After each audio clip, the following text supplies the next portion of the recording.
Hello everyone, आज की इस वीडियो में हम पढ़ेंगे बीसीए का MCS 012 computer organisation and assembly language programming block 1 introduction to digital circuit unit 1 the basic computer. इसके अंदर हमने पिछली वीडियोस में क्या क्या पढ़ा है। सबसे पहले हमने पढ़ा था कि वॉन न्यूमन आर्किटेक्चर क्या होता है, फिर इंस्ट्रक्शन एग्जीक्यूशन क्या होता है। आज हम देखेंगे कि एक इंस्ट्रक्शन साइकिल किस तरह से जो है वो पूरी कंप्लीट होती है, क्या क्या होता है एक इंस्ट्रक्शन साइकिल के अंदर। ठीक है, तो स्टार्ट करते हैं। ये सब अपनी पिछली वीडियो में देख चुके हैं।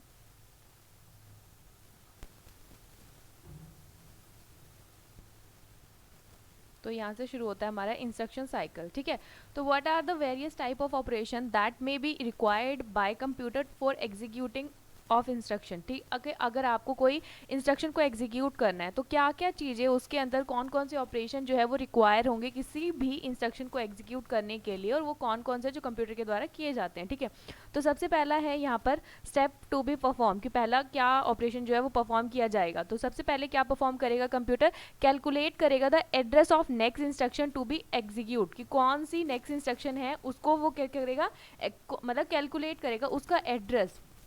Calculate the address of next instruction, कि कौन सी नेक्स्ट इंस्ट्रक्शन है उसका एड्रेस क्या करेगा, कैलकुलेट करेगा। जो नेक्स्ट इंस्ट्रक्शन एग्जीक्यूट होने वाली है उसका पहले से वो अपने पास में रखेगा कि हाँ इस इंस्ट्रक्शन पे जाना है और उसके बाद में मुझे उसको एग्जीक्यूट करना है। ठीक है, और ये किस तरह से होता है, द प्रोग्राम काउंटर जो हमने पढ़ा था पीसी रजिस्टर के बारे में, वो क्या करता है, नेक्स्ट इंस्ट्रक्शन का एड्रेस होल्ड करके रखता है। ठीक है, हाउ डज इट, कौन मतलब हु डज इट, कौन इसको डज मतलब कौन करता है इसको, कंट्रोल यूनिट इसको परफॉर्म करता है।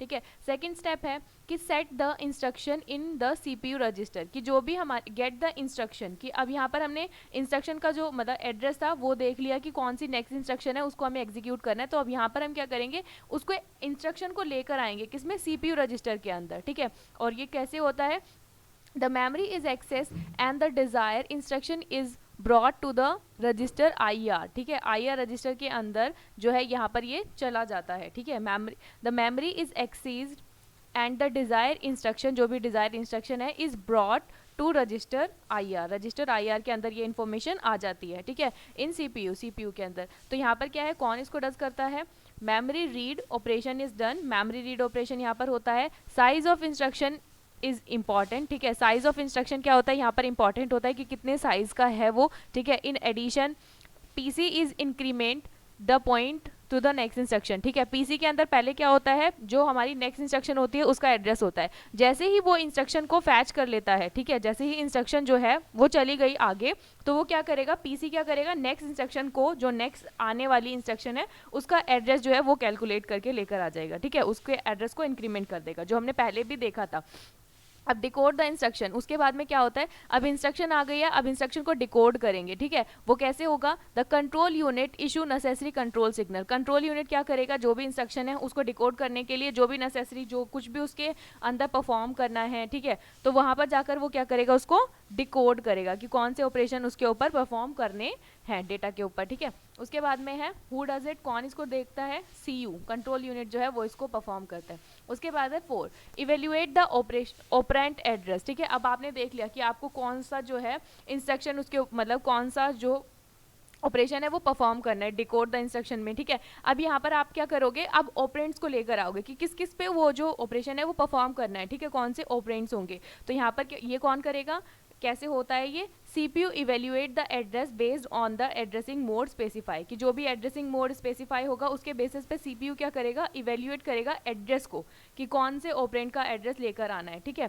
फिर उसके बाद में ये कौन करता है, CPU under the control of CU। ठीक है, CU के अंडर कंट्रोल में करता है कौन, CPU। उसके बाद है 5th फैच द ऑपरेंट। ठीक है, ये क्या करते हैं, ऑपरेंट को फैच करके लेकर आते हैं। ठीक है, इसमें 5th स्टेप में, तो यहाँ पर क्या है, the memory is access and the desire operand brought into the CPU register, की मेमोरी को एक्सेस किया जाता है ताकि हम क्या करें, डिजायर ऑपरेंट को CPU के रजिस्टर के अंदर लेकर आ सके। ठीक है, ये किसके थ्रू होता है, मेमोरी रीड के द्वारा। उसके बाद में है repeat step 4 and 5 instruction has more than 1 operand, अगर आपके पास एक से ज्यादा ऑपरेंट है तो आप 4 और 5th जो भी हमारा स्टेप है उसको क्या करोगे, बार बार दोहराओगे। जब आपके पास ऑपरेंट जितने होंगे, मान लो ABC, 3 चीजों को आपको ऐड करना है। ठीक है, तो पहले आप A की वैल्यू को लेकर आओगे। ठीक है, A के एड्रेस को, फिर A की, B की फिर बी के एड्रेस को लेकर आओगे, ठीक है, फिर उससे बी की वैल्यू मिल जाएगी, ठीक है, फिर उसके बाद में ऐसे ही सी की, अगर फर्दर और भी हैं तो आप और भी लेकर आओगे, अगर नहीं है तो इतने पर इसको छोड़ देंगे, ठीक है।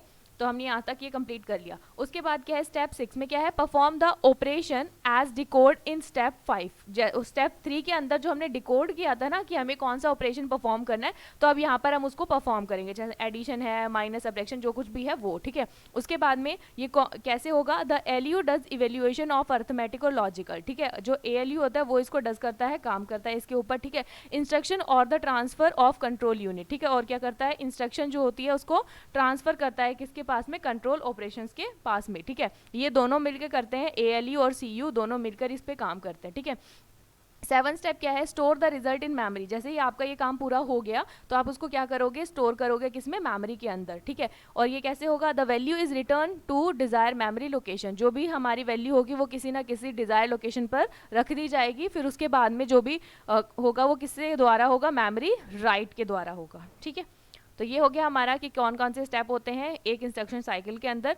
तो इसके बाद देखते हैं जो इंस्ट्रक्शन साइकिल होता है कुछ इस तरह से दिखता है। देखो स्टार्ट यहाँ से हुआ, तो सबसे पहले हम क्या करेंगे, एड्रेस कैलकुलेट करके लेकर आएंगे, जो भी हमारी इंस्ट्रक्शन होगी तो वहाँ से हमने क्या किया, calculate the address of next instruction. उसके बाद में उसके एड्रेस को हमने मतलब एड्रेस लेकर आ गए, एड्रेस फैच करने के बाद में हम फैच करेंगे इंस्ट्रक्शन को कि पूरी इंस्ट्रक्शन क्या है, फिर उस इंस्ट्रक्शन को डिकोड करेंगे कि उसके अंदर कौन से ऑपरेशन को परफॉर्म करना है, क्या करना है, फिर उसके बाद में एड्रेस कैलकुलेट करेंगे किसका, हमारे जो भी ऑपरेंट होते हैं उसका, ठीक है। उसके बाद में हम क्या करेंगे, उसको फैच करके लेकर आएंगे जो भी हमारे ऑपरेंट होंगे, ठीक है। अगर ऑपरेंट एक है तो ठीक है, हम आगे चले जाएंगे, अगर मतलब और भी हैं तो हम क्या करेंगे, दोबारा से स्टेप इसके ऊपर जाएंगे और यहाँ से क्या करेंगे, ऑपरेंट को फैच करके लेकर आएंगे, एंड देन जब तक ऑपरेंट हमारे कंप्लीट होंगे तब तक हम ये ही टास्क को परफॉर्म करेंगे। जैसे ही हमारे और भी ऑपरेंट नहीं बचते, अब हमारे पास कोई ऑपरेंट नहीं होते, तो हम नेक्स्ट पे चले जाते हैं, यानी कि हम उसके ऊपर परफॉर्म करेंगे क्या, कैलकुलेशन। उसके बाद में जैसे ही हमने कैलकुलेशन को परफॉर्म किया तो उसके रिजल्ट को हम स्टोर कर लेते हैं, एंड देन क्या करते हैं, प्रोग्राम एग्जीक्यूशन कंप्लीट, ठीक है। अगर प्रोग्राम की एग्जीक्यूशन कंप्लीट हो जाती है तो हम यहाँ पर इसको खत्म कर देते हैं, फिनिश कर देते हैं, टर्मिनेट हो जाते हैं, उसकी वैल्यू को स्टोर करा देते हैं, एंड हमारा आउटपुट हमें मिल जाता है, ठीक है। अगर ऐसा नहीं होता है तो हम फिर फर्दर जो भी हमारा डेटा ट्रांसफर होता है ऑपरेशन, उसको हम ट्रांसफर करते हैं, एंड देन यही प्रोसेस दोबारा से स्टार्ट करते हैं, ठीक है। तो ये हमारा था इंस्ट्रक्शन साइकिल। तो अब इसके अंदर देख लेते हैं क्या क्या स्टेप्स होते हैं, क्या क्या फेसेस होते हैं। तो सबसे पहले है इंस्ट्रक्शन फैच करके लेकर आना, ठीक है, इंस्ट्रक्शन फैच करके लेकर आना, जहां पर हम क्या करते हैं, जो भी हमारा एड्रेस है जिसके ऊपर हमें इंस्ट्रक्शन को एग्जीक्यूट करना है, मतलब कौन सी इंस्ट्रक्शन है वो कहाँ पर रखी हुई है हमारे मेमोरी के अंदर, उसको हम फैच करके लेकर आएंगे। फिर उसके बाद में उसको डिकोड करेंगे कि यहाँ पर देखो ऐसे लिखा होगा कुछ, तो ये इंस्ट्रक्शन पूरी की पूरी है कि ये इंस्ट्रक्शन हमारी जहाँ रखी थी उसको हमने लेकर आया। उसके बाद में हम ये क्या करा, इसको डिकोड किया कि इसके ऊपर कौन सा ऑपरेशन जो है वो परफॉर्म करना है, ठीक है, इसमें एडिशन परफॉर्म करना है। फिर ये क्या करेगा, ऑपरेंट की इफेक्टिव कैलकुलेशन, मतलब जो भी हमारे ऑपरेंट की एड्रेस है उसको कैलकुलेट करेगा, फिर उसको फैच करके लेकर आएगा कि वो ऑपरेंट कहाँ पर रखे गए हैं, ठीक है। ऑपरेंट को फैच करके लेकर आया, फिर उसके बाद में जो भी हमारा इसके ऊपर मतलब प्लस माइनस जो कुछ भी एडिशन, लॉजिकल ऑपरेशन जब कुछ भी लगाना है तो उसको एग्जीक्यूट करेगा यहाँ पर, एंड देन जो भी रिजल्ट होगा उसको हम राइट बैक में शो करेंगे। तो ये हमारे कुछ फेसेस है इंस्ट्रक्शन साइकिल के। आई होप कि आपको समझ में आया होगा। वीडियो अच्छा लगा होगा तो वीडियो को लाइक करें, शेयर करें, कमेंट करें। अगर आपको कोई भी सजेशन या फिर आपकी कोई भी क्वेरी है, चैनल को सब्सक्राइब करें ताकि और भी इन्फॉर्मेटिव वीडियोस आपको मिल सके। नेक्स्ट वीडियो में हम पढ़ेंगे इंटरप्ट के बारे में, ठीक है। तब तक के लिए थैंक यू फॉर वॉचिंग।